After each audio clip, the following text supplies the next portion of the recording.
السلام عليكم ورحمة الله وبركاته. بسم الله والصلاة والسلام على رسول الله صلى الله عليه وسلم. قال رسول الله صلى الله عليه وسلم: بلغوا عني ولو آية.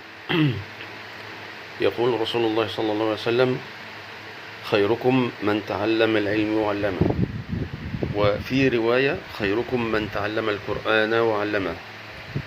فيجب على كل إنسان يريد درجات الجنة العلى أن يحفظ كتاب الله سبحانه وتعالى، لأن الله سبحانه وتعالى يقول: اقرأ وارتقي، اقرأ وارتقي ورتل كما كنت ترتل في الدنيا، فإن منزلتك عند آخر آية كنت تقرأها. صدق رسول الله صلى الله عليه وسلم. فيجب ألا تتركوا القرآن، لأن القرآن صلة بين العبد ورب. فالقرآن خير كلام الله سبحانه وتعالى، خير كلام الله سبحانه وتعالى، وهذا كلام الله غير مخلوق.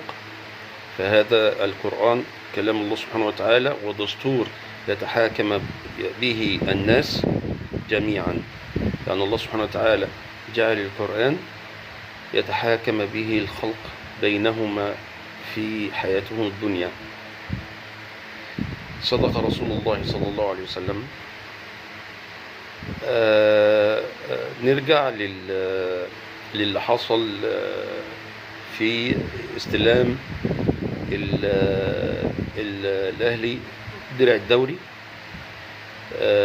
في ماتش حرس الحدود، واللي انتهى بالتعادل، وكان في الهدف الثاني لكهربا، فكان تسلل او جه في ايده. طبعا الاهلي كان حرس الحدود كان متكتل دفاعيا، وكان بيهاجم على استحياء، وكان بيحاول، بس طبعا هو اصلا كان متكتل.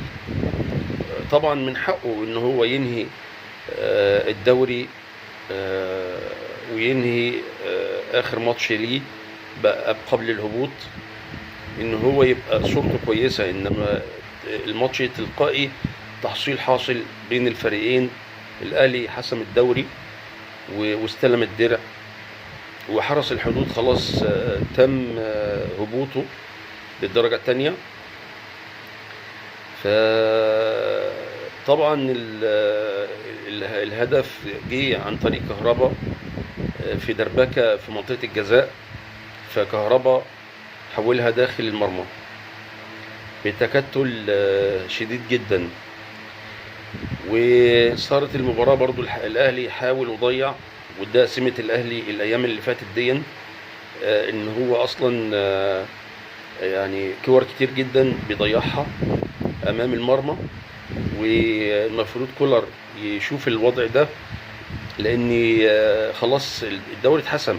أما بالنسبة لأهم شيء للي جاي، يعني اللي جاي أصعب. ليه؟ لأن أنت هتلعب الماتش السوبر مع الاتحاد المنستيري، وماتش طبعا ده ماتش واحد بطولة كاس السوبر، وبعد كده المفروض ان انت هتروح السعودية عشان تلعب كاس العالم للأندية. فالوضع هيبقى صعب لو ما اتحسمش، ان الاهلي يشوف مشكلة يعني الاهداف الضايعة امام المرمى. طبعا كهربا بقاله فترة مش في مستواه، ومحمد شريف برغم انه هدف في المطوشة اللي فاتت وفي ماتش الزمالك، بس برضو يعني هو برضو لسه مش يعني لسه ما عملش المطلوب. كهربا برغم ان هو سجل الهدف برضو في الحرس، برضو كهربا بيحاول، بس برضو كهربا مش هو ده الكهربا المعتاد. شفنا احتفال باستلام الدرع. بس قبل ما نتكلم على استلام الدرع والاحتفال، خالد عبد الفتاح المفروض ان الكرة ملعوبة بالعرض. انت يا خالد اصلا المفروض ان المدافع اللي فاهم والحريف لما يحب يخلص كورة ما يخلصهاش بالطريقة دي، تاخدها بفخدك وانت اصلا يعني واقف بجنبك من المرمى. المفروض الطبيعي انك انت يبقى تستقبل الكورة وشك للخارج، مش لجونك يعني، او مدي جنبك للجون، لان طبيعي ان الكرة هتتحول داخل المرمى، لانك انت اصلا يعني على يمين الشناوي، وده بيبقى صعب ليه؟ لانك انت خلاص انت كده خدت الكوره حولتها، ومكان كان الشناوي اصلا مش متوقع. وطبعا كان المفروض ان الشناوي يطلع في الكوره دي على اساس انها ما تخشش، لان احنا ما بنتكلمش على الماتش ده، احنا بنتكلم على المطوشه اللي جايه، ان لازم خالد عبد الفتاح، لانك انت البديل بتاع محمد هاني، فما ينفعش انك انت تستقبل الكوره كده وتتحول داخل مرماك. اللي حصل، بس يا ريت ما يحصلش تاني وتصلح من الخطأ دون، لان الخطأ دون هيكون خطأ فادح في المطوشة الصعب، مثل الماتش السوبر، وفي مطوشة الكاس جاية، وكمان في كاس العالم للأندية. يعني في حاجات ما تتساهلش فيها، لا انت ولا بقيه المدافعين، لانك التساهل بيسبب اللي احنا شفناه دوت. جه بقى بعد كده الاحتفال، بسم الله ما شاء الله، يعني كل اللعيبه حضرت اهلها واسرهم، وطبعا ايمن اشرف بنتمنى لك التوفيق، حضر باولاده، وطبعا الجماهير استقبلته باحسن استقبال، وحضر باستلام الدرع، وتشرف ان هو يستقبل الدرع، وتكون دي اخر عهده بالنادي الاهلي، ونتمنى لك الخير ان شاء الله باذن الله. عايزين ان شاء الله باذن الله نتكلم على امام عاشور. طبعا كان احتفال واستقبال الجماهير، واحنا عايزين يا جماعه ما نبقاش منقسمين على اللي عايز امام واللي مش عايز امام. احنا مع الاداره ايا كان، يعني احنا مع اداره النادي الاهلي ايا كان اختيارها، لان في الاول وفي الاخر الجماهير ما بتستحملش الاهلي، ومش هترضى الا بالتعادل ولا بالخساره. فاحنا مع اللي يصلح للنادي واللي يجيب بطولات. احنا مش عايزين ان احنا نكون منقسمين، وطبعا ده هيكون فرحة وتهليل من النادي المنافس اللي هو نادي الزمالك، لانه طبعا امام اتخطف منهم، فكان ده بالنسبة لهم صعب جدا، فلازم يحصل فتنة بين جماهير الاهلي والادارة. طبعا مش كل جماهير الاهلي، بس بعضهم يعني، اللي هو بيتكلموا على مبادئ ان امام عاشور اخطأ في ادارة الاهلي ورموزه، واخطأ في النادي الاهلي، والراجل اعتذر، يعني الراجل اعتذر، وخير الخطائين التوابون. فالراجل اخطأ وتاب وندم على اللي عمله. وطبعا اهم حاجة بالنسبة لنا ان احنا نكون في ظهر الاهلي ولاعيبته وادارته، على اساس ان ده المطلوب يعني. فان شاء الله باذن الله التوفيق للنادي الاهلي، واحنا مش عايزين مشاكل، وان شاء الله نتمنى ان يضم فتوح ان شاء الله باذن الله، وزيزو برضو، لان دول هيكونوا ليهم تأثير جامد على الاهلي، وهيكونوا يعني داعمين كويسين جدا، كويسين جدا للفريق.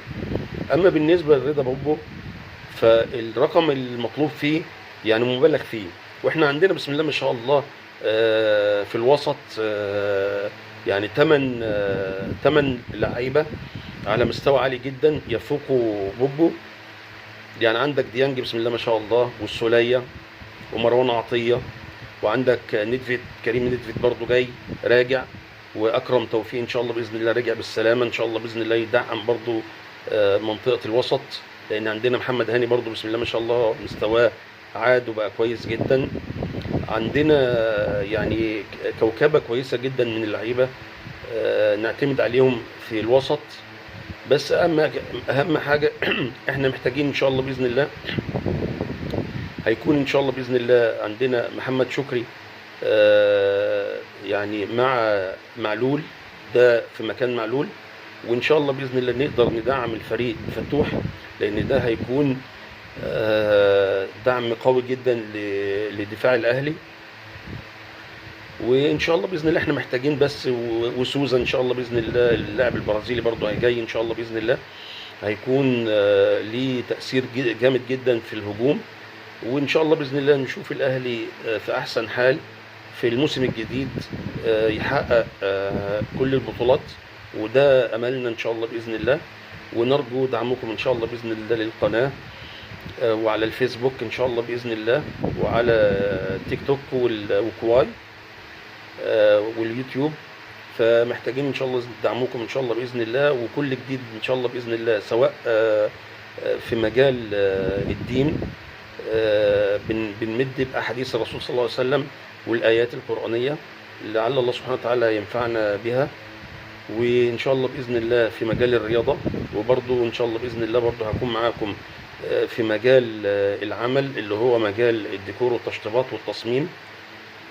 برضو ان شاء الله باذن الله هنكون في حلقات ان شاء الله باذن الله من داخل جروب شغل اخوك المصري، المشروع اللي هو القومي لشغل اخوك المصري، ودعم لكل المهن الحرفيه اللي موجوده على ارض مصر ان شاء الله باذن الله، ونحاول نوجد عمل ليهم، ونحاول ان شاء الله باذن الله نشوف حلول ان احنا ان شاء الله باذن الله نطلع كوادر جديده تعمل في مجال المهن الحرفيه، على اساس ان هي ما يتمش انقراضها.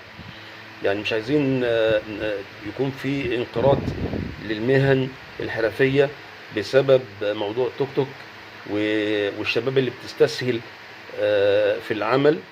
ونأمل ان شاء الله باذن الله نشوفكم على خير باذن الله، والسلام عليكم ورحمه الله وبركاته.